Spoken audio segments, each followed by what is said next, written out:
Gracias, pa.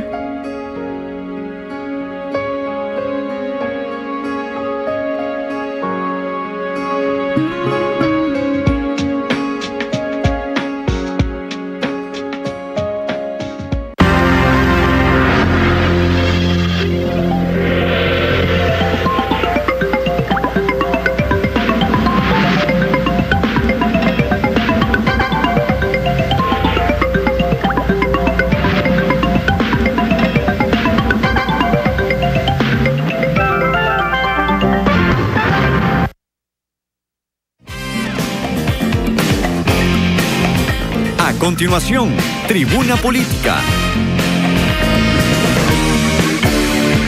Estás viendo Extra TV.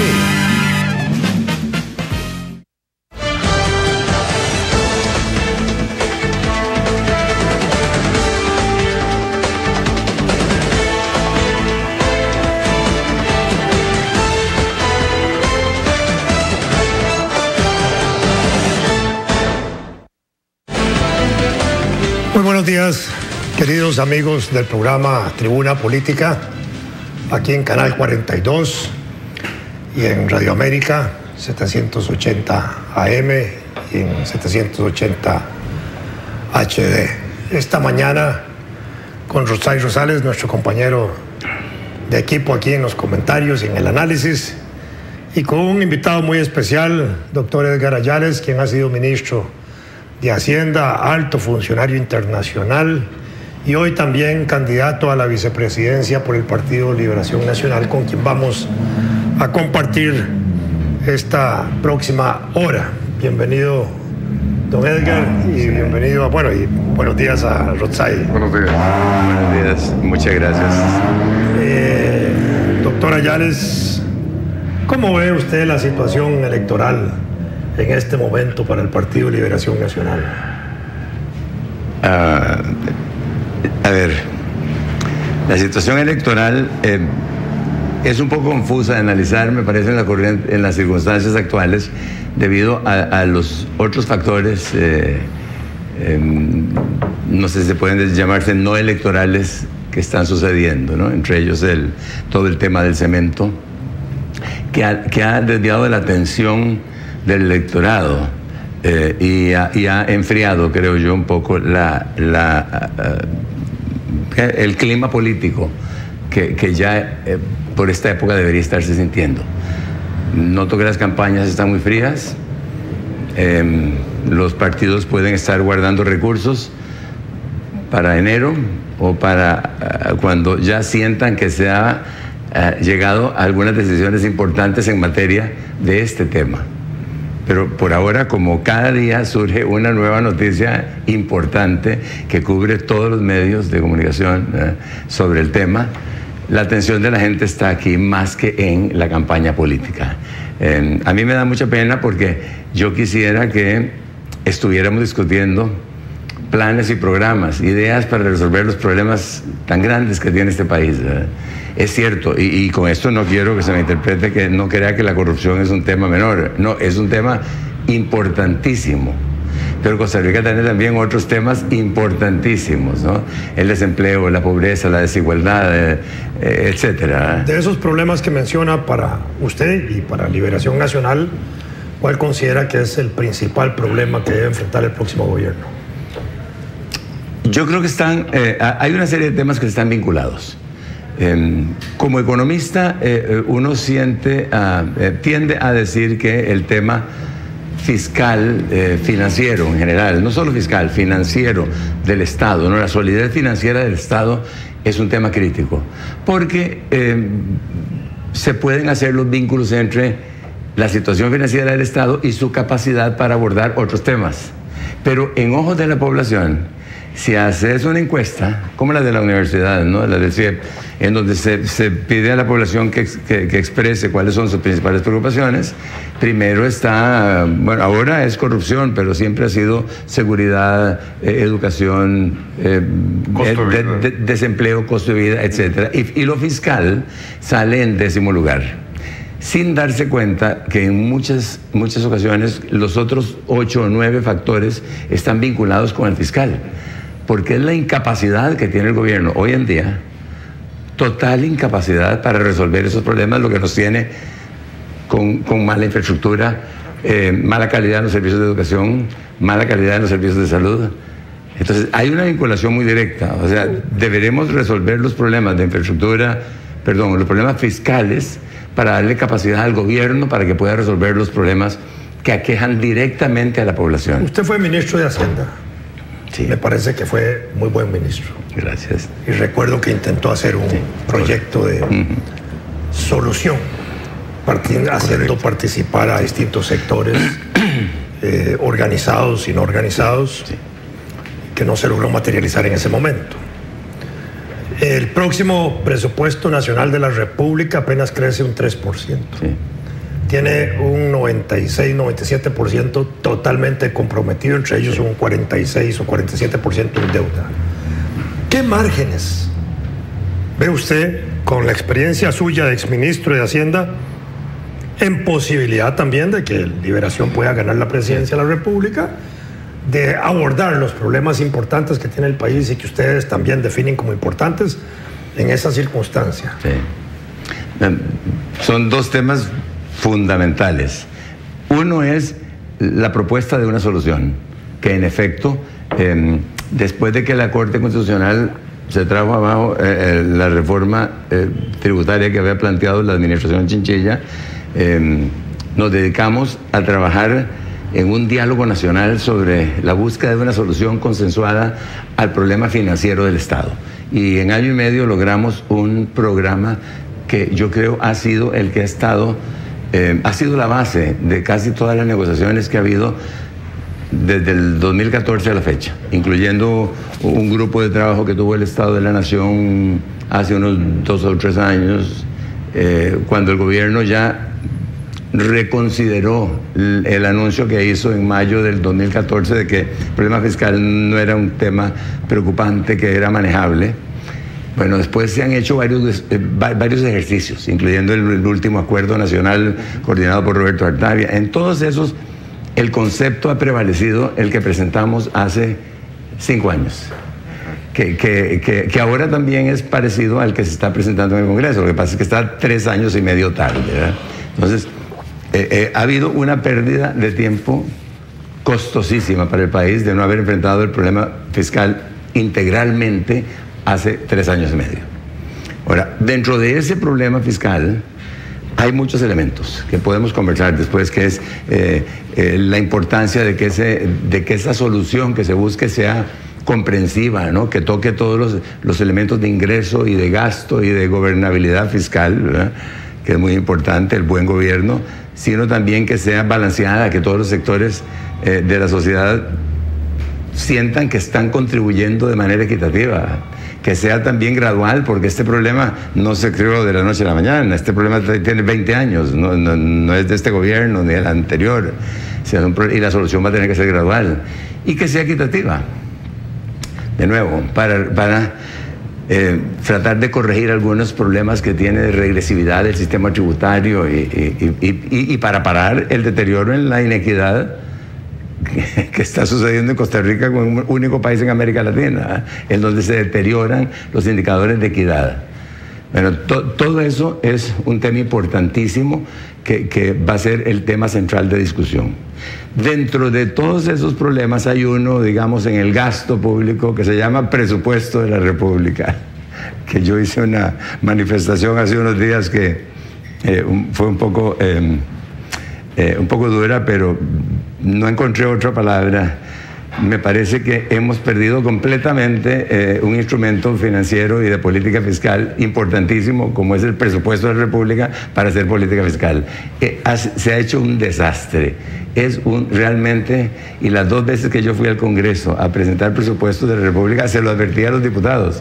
Si quieren podemos pasar aquí los 3 meses que dura en discusión en el Congreso, pero no vamos a poder cambiar nada. Todo está predeterminado. Un ejercicio que empieza el 30 de abril, con las directrices del Ministerio de Hacienda a los ministerios. En junio pasan al Ministerio de Hacienda las listas como el Niño Dios de todos los ministerios, que representan un 20% de aumento al presupuesto. 3 meses después Hacienda logra bajar al 3 o 4% de nuevo y se lo entrega al Congreso, y luego el Congreso aprueba lo que le entreguen, porque realmente el 95, casi el 96% del presupuesto está en partidas, no es que sean inamovibles, es que no se pueden corregir en la discusión presupuestaria, requieren una discusión legal separada. Por ejemplo, los mandatos constitucionales que asignan recursos al Poder Judicial, a la educación, bueno, eso no lo puede cambiar en la discusión del presupuesto, no se puede cambiar. O los salarios mismos, que son 40-50% del presupuesto de la República, cuando incluyen transferencias a entes descentralizados. Bueno, eso no se puede cambiar de un plumazo en el Congreso si hay toda una serie de normas que existen, legales, que establecen cómo crecen los salarios. O sea, si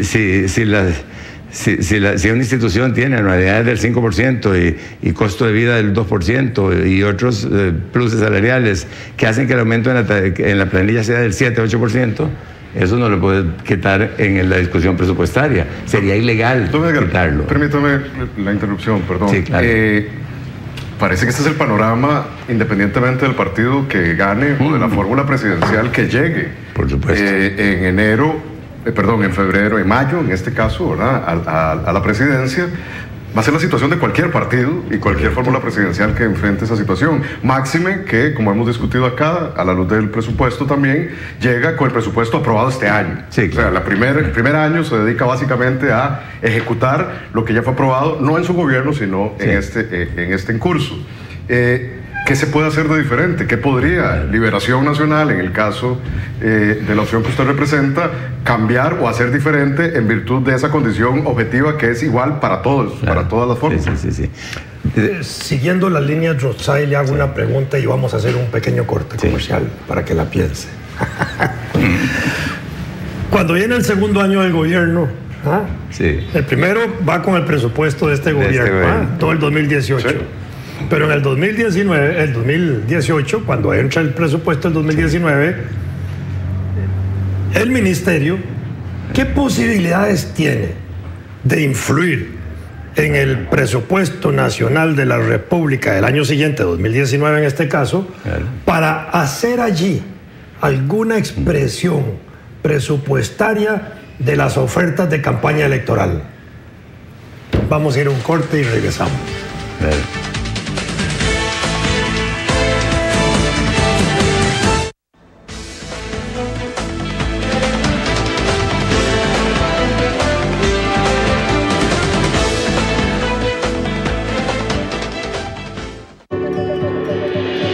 Tengo una cocinita de derivados de maíz. Toda mi familia depende de mis decisiones. Por eso me informo para tomarlas. Soy Melania Pérez, cocinera y artesana.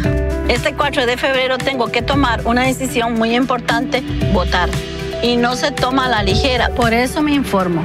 Porque un voto informado es un voto inteligente. Sea responsable con Costa Rica.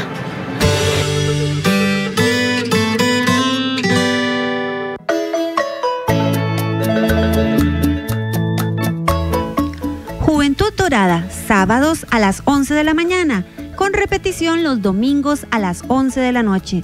Un programa dirigido a la familia, enfatizando en nuestros adultos mayores. Juventud Dorada, experiencia acumulada.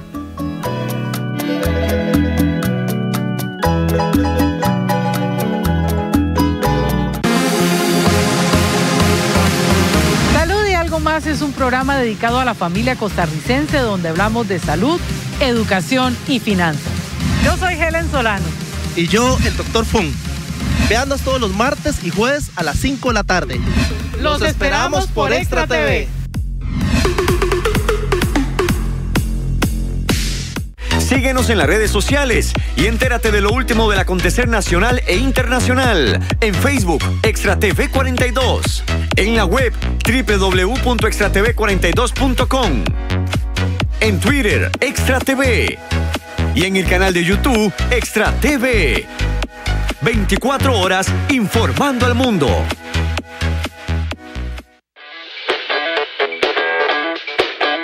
Todos los miércoles a las 3 de la tarde, infórmese de lo actual en relación con la medicina natural, porque nuestro cuerpo merece lo mejor.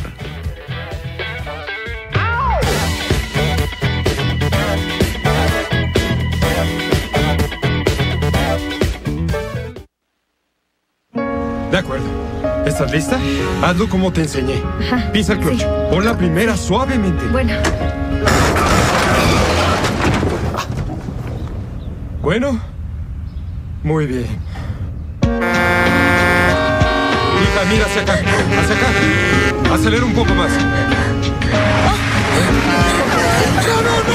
¡Toma el volante! Oye, vas bien. Vas muy bien, ¿eh? Perfecto. Para.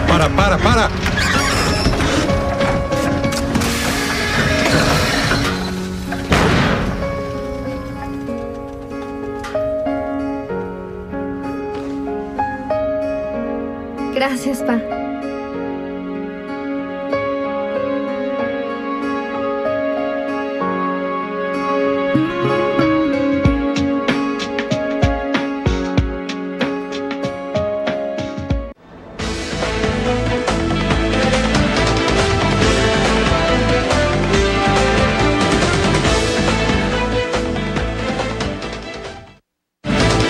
Continuamos en Tribuna Política y la pregunta que se le hacía al señor Edgar Ayales, vicepresidente del Partido Liberación Nacional, es ¿qué pueden hacer si llegaran a ser gobierno?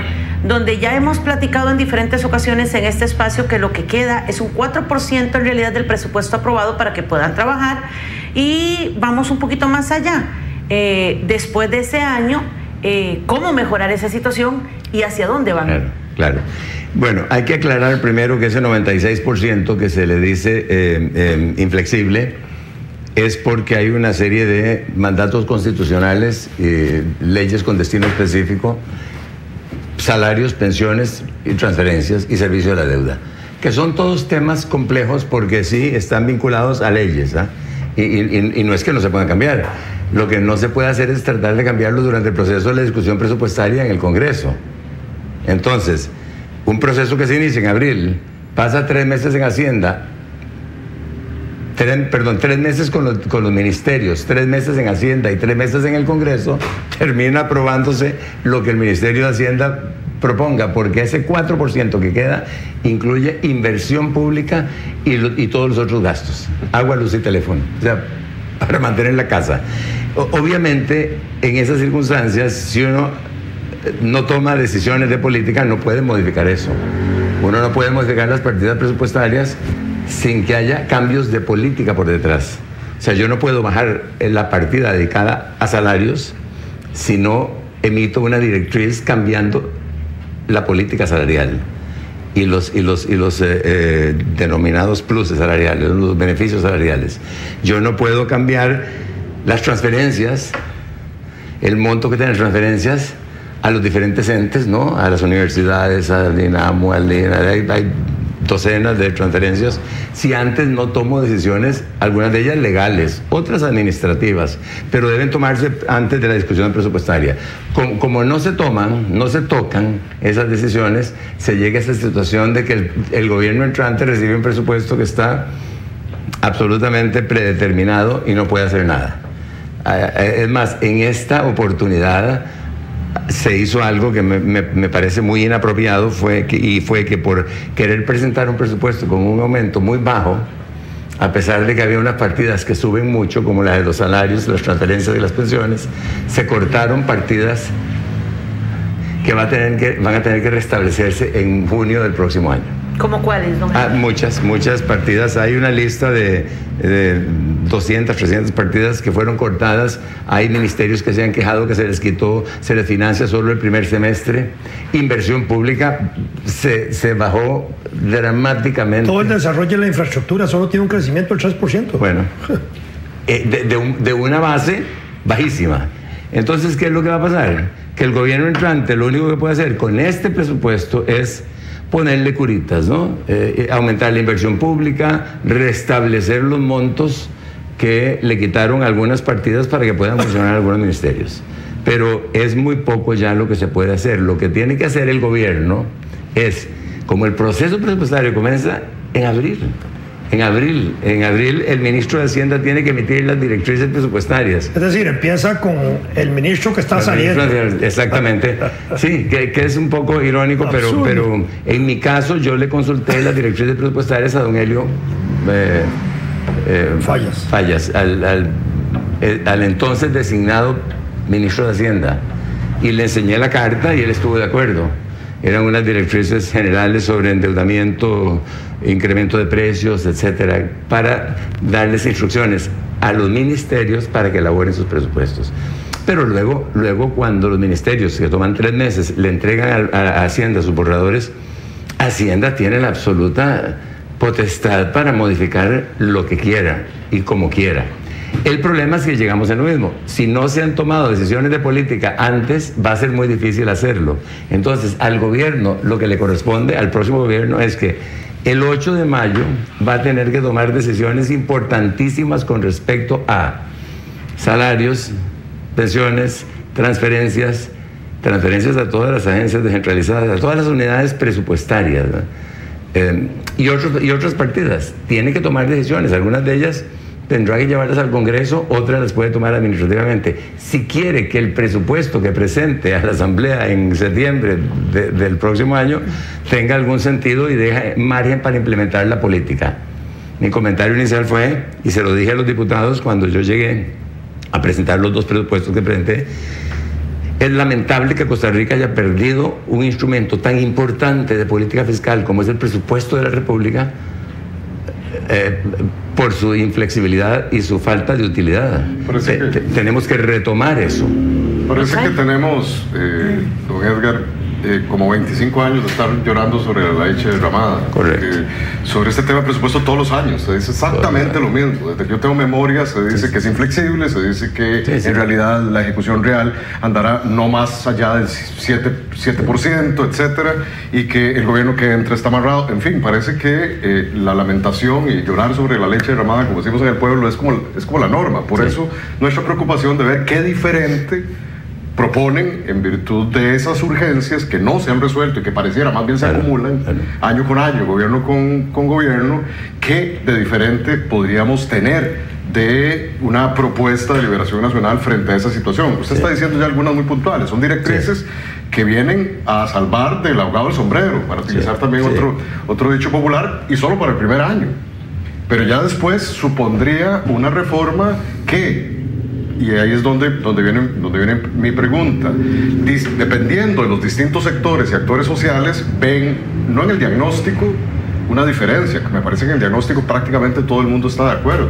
Es en las soluciones concretas y en los caminos y en las prioridades a seguir donde pareciera hay mayores diferencias. Una de ellas tiene que ver con los que usted mencionó al principio, don Edgar, y es cómo el costarricense percibe hoy los principales problemas, pero no ve el problema fiscal como una de sus prioridades, siendo quizás los que prioriza la población todos asociados a un problema finalmente fiscal o de finanzas, de finanzas públicas.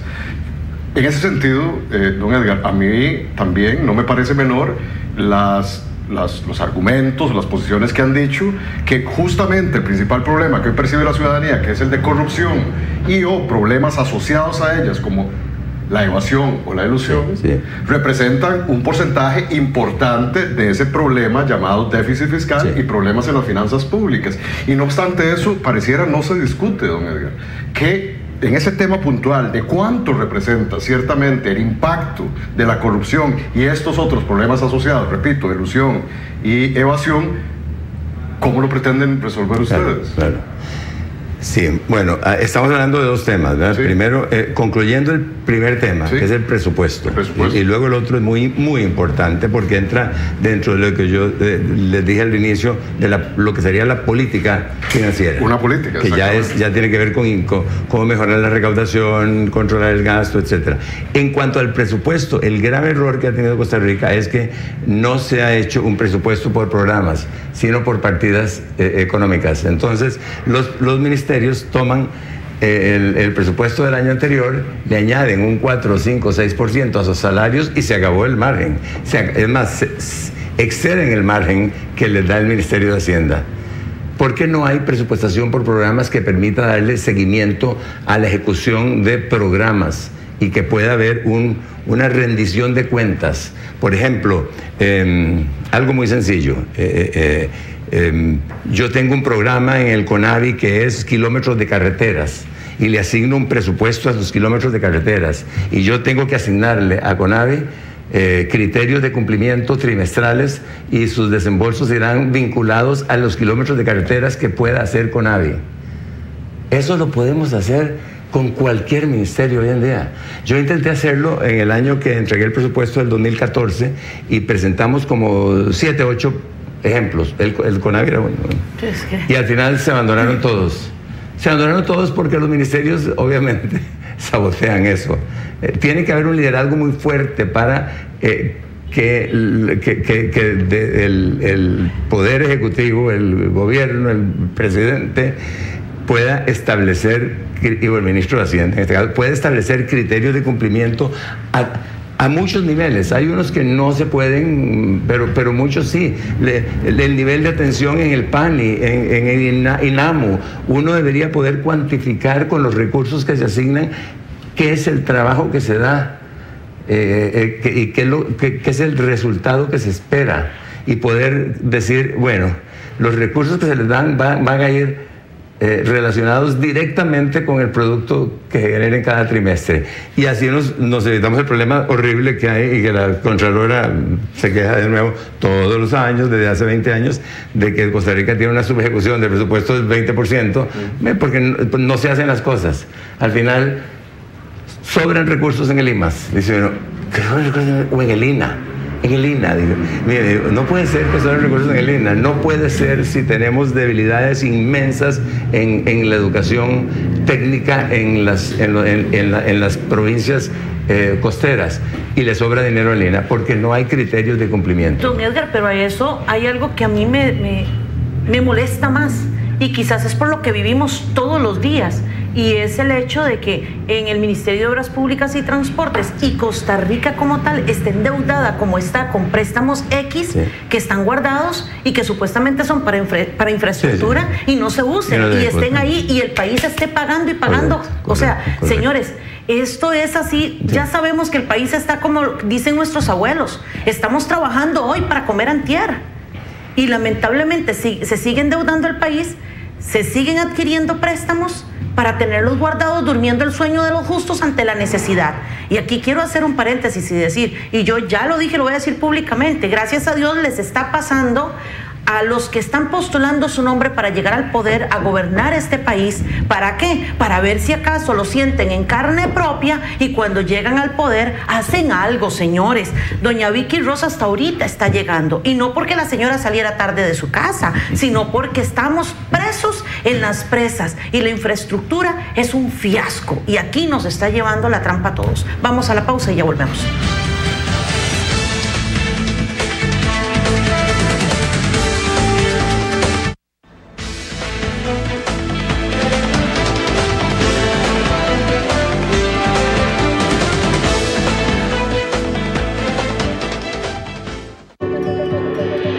Yo tengo una cocinita de derivados de maíz. Toda mi familia depende de mis decisiones. Por eso me informo para tomarlas. Soy Melania Pérez, cocinera y artesana. Este 4 de febrero tengo que tomar una decisión muy importante: votar. Y no se toma a la ligera. Por eso me informo. Porque un voto informado es un voto inteligente. Sea responsable con Costa Rica.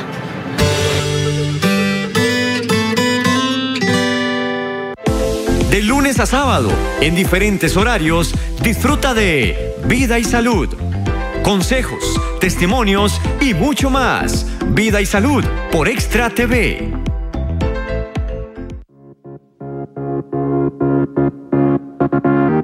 ¿Quiere recibir al periódico de más circulación de Costa Rica, Diario Extra, en la puerta de su casa? Solicítelo al 2547-9300, extensión 109. Le informamos las 24 horas, los 365 días del año. Diario Extra, el periódico de más venta en Costa Rica. Todos los martes y jueves acompaña a Isabel Espinosa en su programa Sin Rodeos. opinión, actualidad nacional, debate político y mucho más. Sin rodeos, martes y jueves, 8 de la noche. Este y todos los domingos a partir de las 8 de la mañana, Extra TV, Canal 42, presenta Vivienda y Construcción.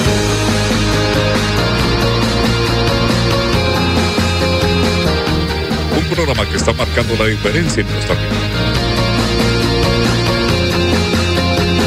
En donde le mostramos todos los secretos del mundo de la construcción. Este y todos los domingos a partir de las 8 de la mañana. Vivienda y Construcción. Y solo aquí por Extra TV, Canal 42.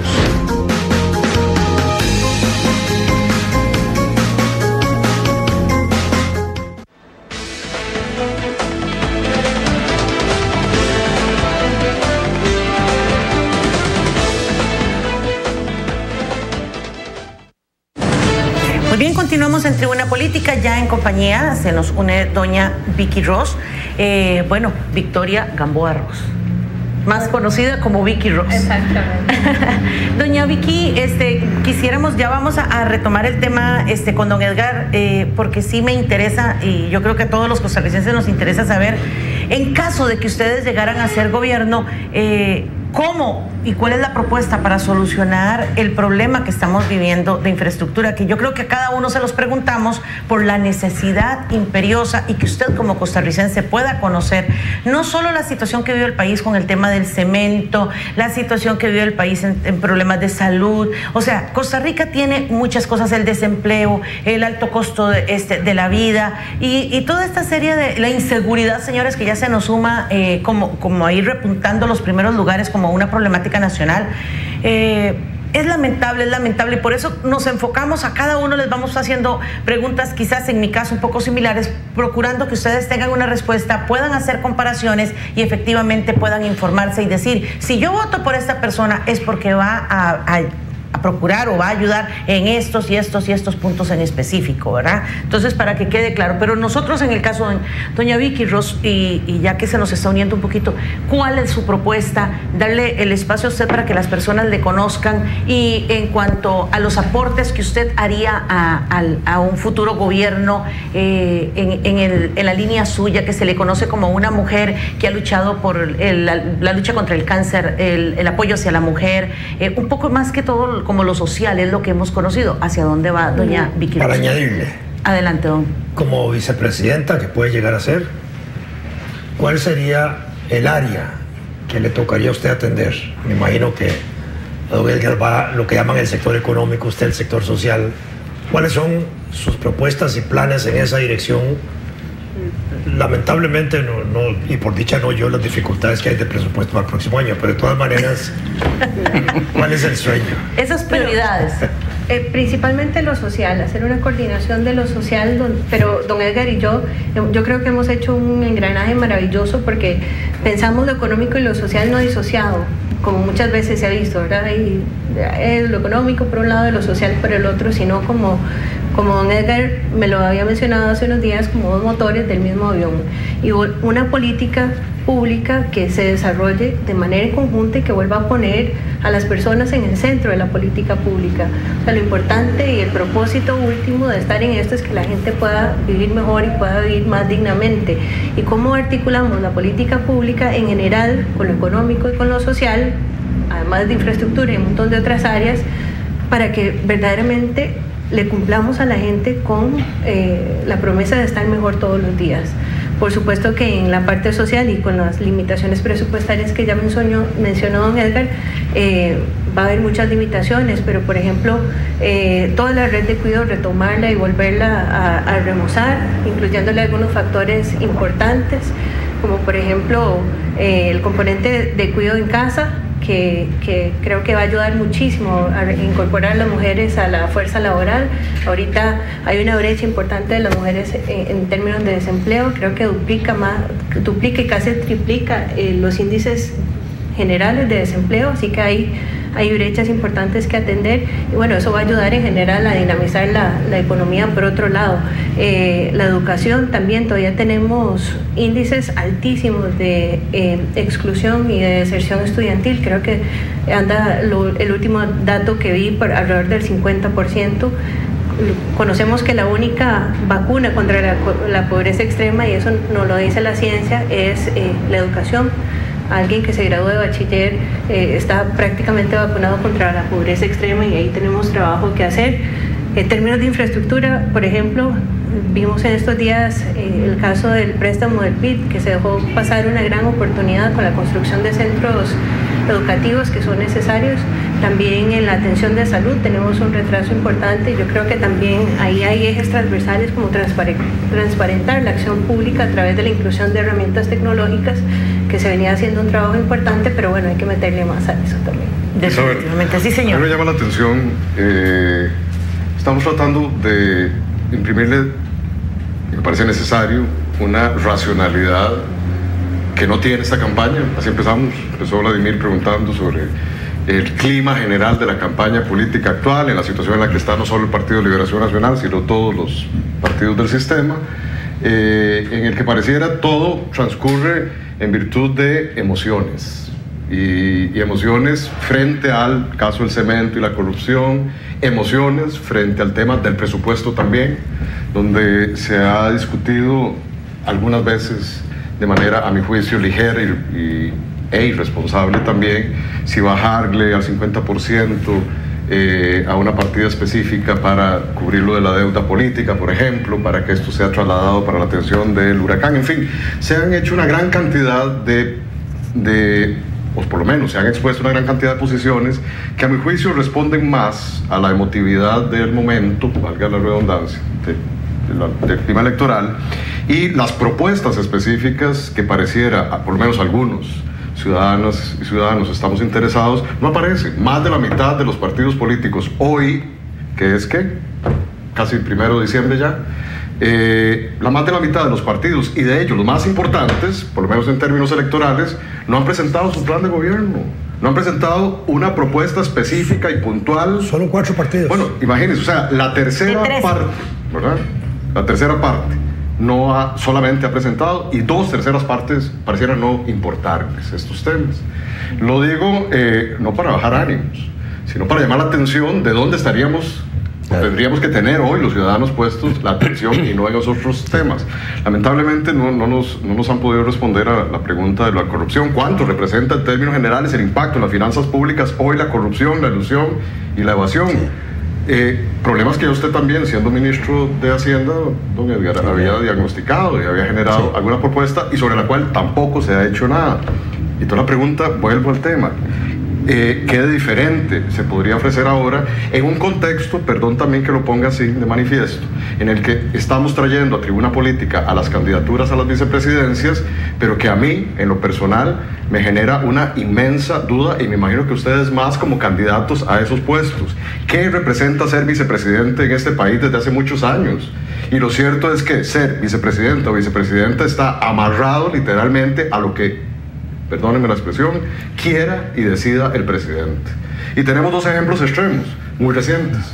El caso de don Luis Fishman en el gobierno de Abel Pacheco, que simplemente se ninguneó literalmente desde antes de asumir. No le asignó ninguna responsabilidad, perdón, y no pasó tampoco absolutamente nada, ¿verdad? Porque pareciera que lo único que se consigna en las ordenanzas jurídicas en este país es que los vicepresidentes sustituyen al presidente en caso de ausencia, punto.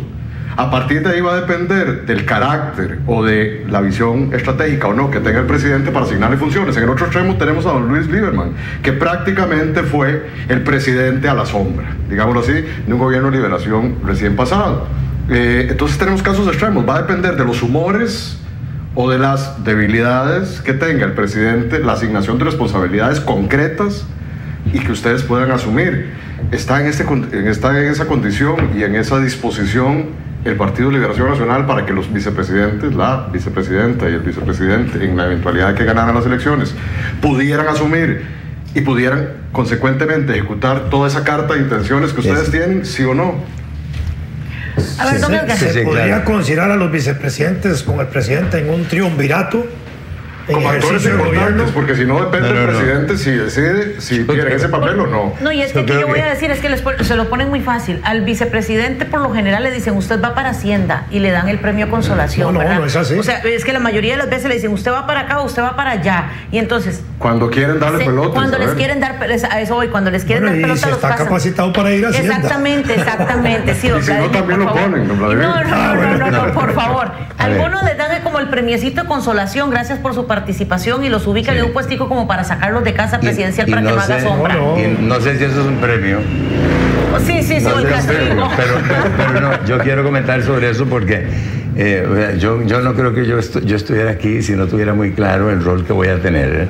Y eso queremos lo he conocer. discutido de manera muy clara con don Antonio y con Vicky recientemente, porque me parece que hay un rol crítico de coordinación económica y social. Eso que mencionó Vicky. Yo he conversado sobre estos temas en algunos foros, he conversado en las giras. Ha habido una muy buena recepción de cómo involucrar lo social y lo económico en un solo tema, porque no son dos temas separados. El tema fiscal no es un fin, es un medio para lograr hacer lo que el gobierno debe hacer en materia social. O sea, el objetivo común que debería tener el gobierno es que un modelo de desarrollo que nos ha dado tantos beneficios durante 70 años, y yo creo que es innegable y todo el mundo lo aceptaría en materia política, social, ambiental, económica, está comenzando a mostrar fisuras importantes y hay que hacerle unos ajustes. Esos ajustes son precisamente hacerlo más inclusivo. En estos últimos 20 o 30 años hemos dejado excluidos a un montón de sectores, grupos, regiones, y hay que retomar el tema de la inclusión en el desarrollo. ¿Cómo tener un país que comparta mejor y más equitativamente los beneficios del desarrollo? Eso parece una cuestión retórica. No, está profundamente ligada a las políticas que estamos desarrollando, porque hay instrumentos, hay instituciones y hay recursos para hacer eso. Nos hemos olvidado de eso. Históricamente es cierto, históricamente Costa Rica ha separado lo social y lo económico en todos los gabinetes, y siempre ha habido luchas internas horribles de que el gabinete económico tiene todo el poder y el social está ya arrinconado con muy poco poder, excepto en la actual administración, en donde creo que el rol se cambió totalmente y doña Ana Elena ha hecho una excelente labor en lo social. Pero también ha sido desintegrada. Si nosotros no integramos esas dos... En algunas ocasiones está invisibilizada. Sí. Esas dos turbinas, como le decía a Vicky, de ese avión, que es lo social y lo económico, no vamos a poder salir. Por una razón muy sencilla.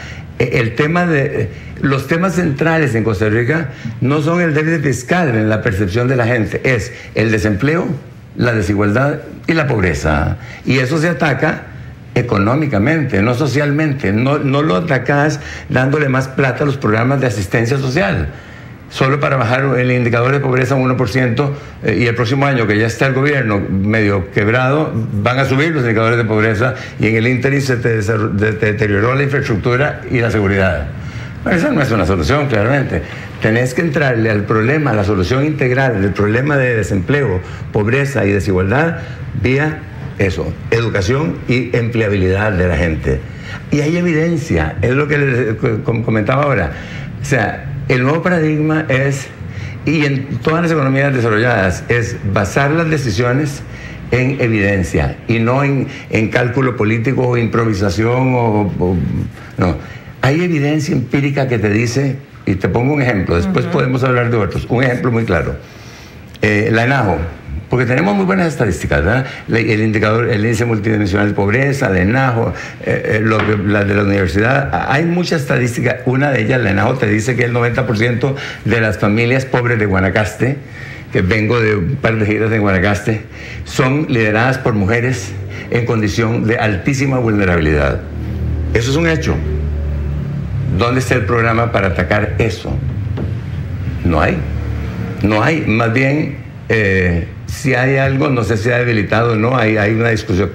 Hay una discusión de si se debilitó o no, la red de cuidado o no. Pero ¿cómo integrar a esas mujeres dentro de las cadenas de valor preparándolas. ¿A dónde está el INA? Los CTPs, el MEP, el Banca de Desarrollo, para que a esas mujeres que están en toda la costa guanacasteca, desempleadas, en condición de pobreza, podamos incorporarlas a los beneficios de ese Guanacaste de primer mundo en la costa, porque eso es lo que tenemos, ¿no? Tenemos un Guanacaste desde el Four Seasons hasta Santa Teresa, que es primer mundo. 5 kilómetros adentro es tercer mundo, peor que hace 50 años. ¿Qué hicimos? Se nos olvidó, y eso pasa en Guanacaste, Punta Arenas y Limón dramáticamente, en menor grado en el Valle Central, pero en esas 3 provincias es dramático y no hemos podido. O sea, la gente de la costa en Guanacaste, todo lo compra en San José, todo. Desde empleo, ¿por qué? Porque el INA produce, gradúa gente en Guanacaste que en un 5%, para darles un solo ejemplo, de nuevo, y tenemos muchos ejemplos de esto, pero los graduados del INA, solo un 5% habla inglés. Hicimos una encuesta con una fundación con la que yo trabajo hace muchos años en Guanacaste, la Fundación Acción Joven. Hicimos una encuesta de todos los empresarios de 4 cantones, de La Cruz a Santa Cruz, Carrillo y Liberia. De la demanda por puestos, el 95% requería en inglés.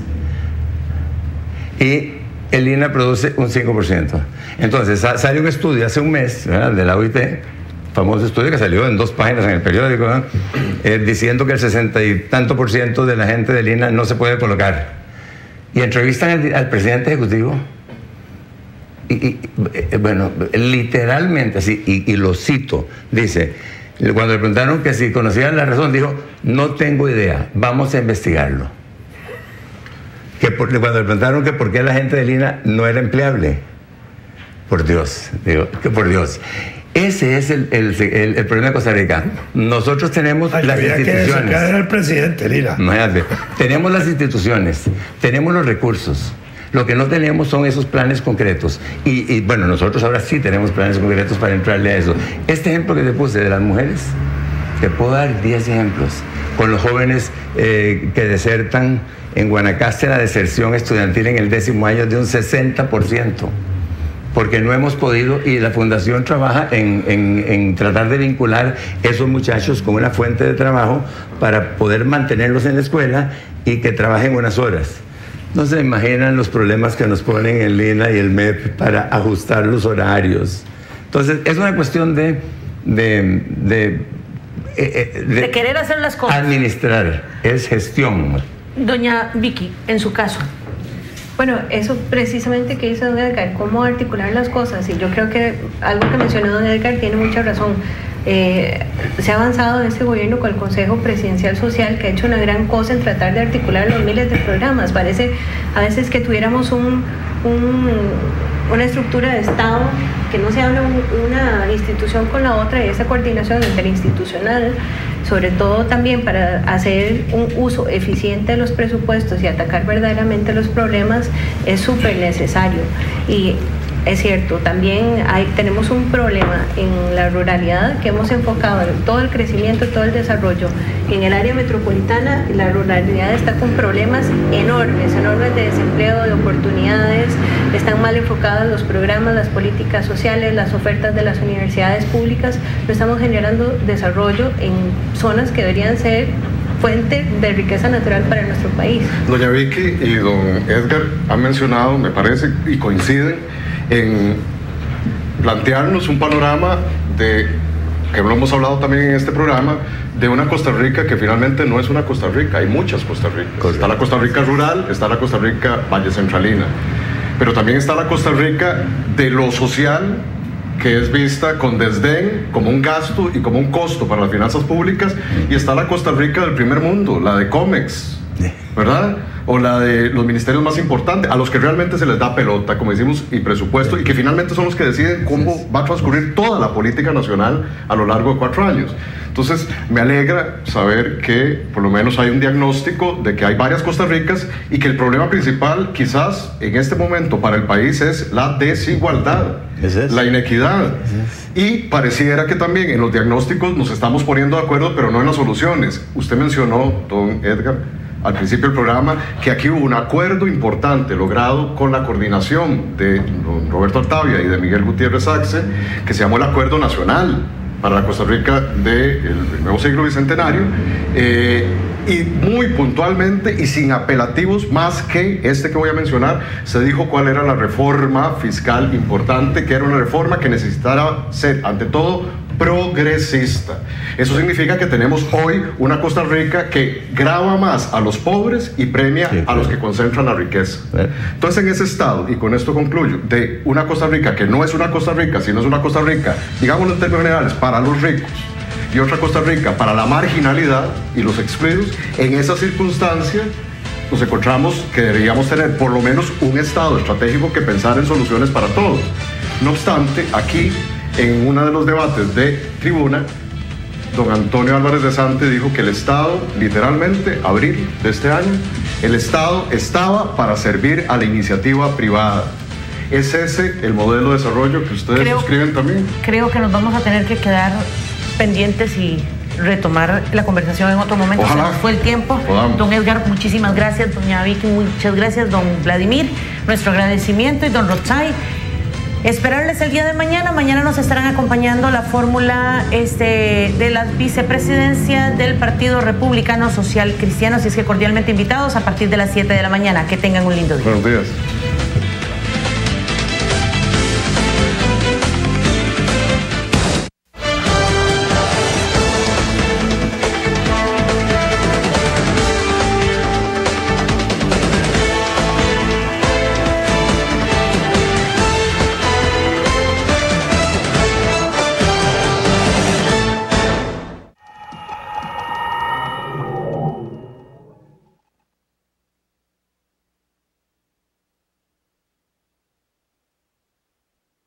Hoy entendemos la sexualidad como un asunto de familia. Hoy entendemos la sexualidad como una expectativa de unión para las parejas. Hoy queremos que reine el amor en cada lecho marital.